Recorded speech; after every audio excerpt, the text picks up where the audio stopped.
Pada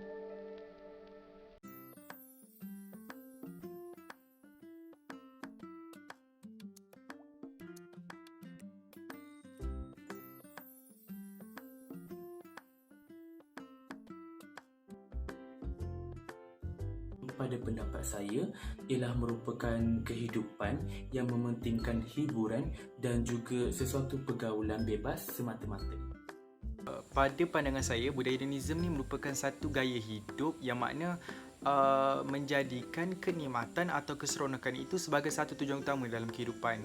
Maksudnya, apa pun boleh buat, janji benda tu datangkan satu keseronokan pada diorang lah. Itu yang kita katakan hedonism, tapi ianya berlaku secara berlebih-lebihan.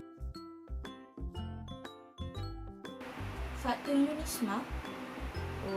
Pada pandangan saya, mungkin disebabkan oleh masalah-masalah yang berlaku dalam sesebuah keluarga seperti perceraian ibu bapa, pergaduhan antara adik-beradik atau pengabaian disebabkan kesibukan ibu bapa.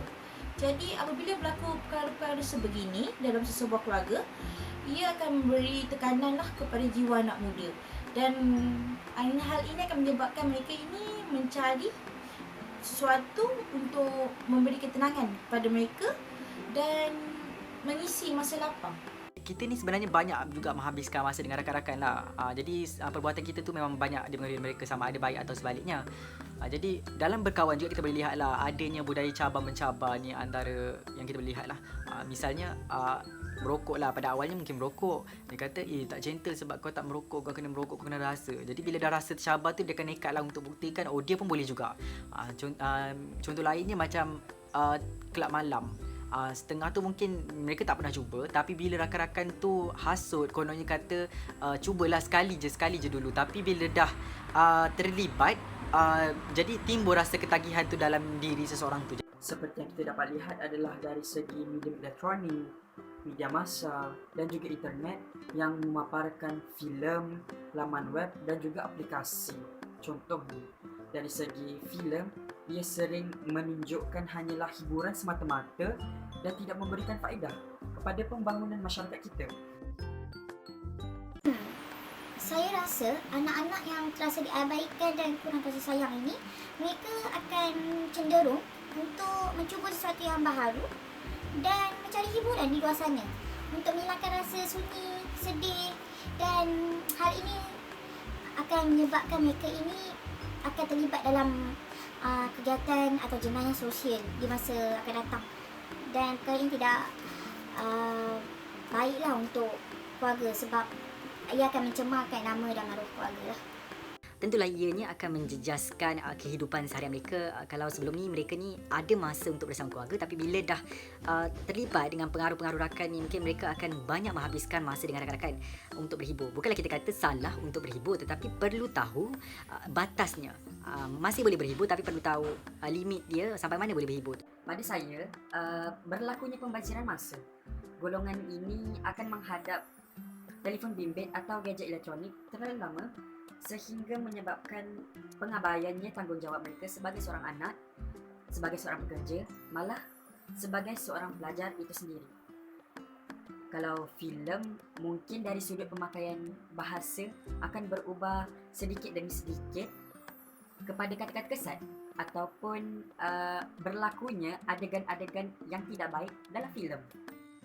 Keseronokan dalam berhibur membuatkan mereka mudah dipengaruhi, dan ini akan mencetuskan perilaku buruk seperti pencurian dan pengambilan bahan terlarang seperti arak dan dadah.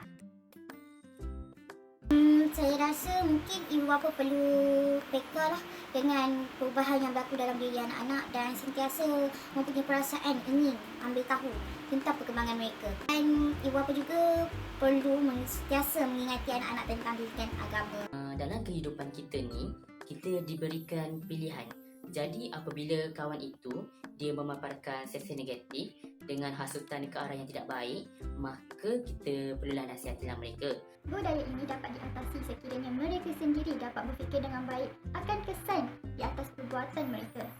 Cadangan saya bagi mengatasi budaya hedonisme ini, supaya adanya tapisan yang lebih ketat berkenaan video atau filem yang memaparkan adegan-adegan yang tidak baik pun alangkah lebih baiknya jika disekat pengeluarannya. supaya kita tidak mahu ianya menjadi satu permasalahan yang serius sehingga menjadi ikutan golongan muda kepada unsur yang tidak baik. Seseorang individu itu perlu bijak menangani arus perubahan globalisasi yang baik diterima dan yang buruk ditolak.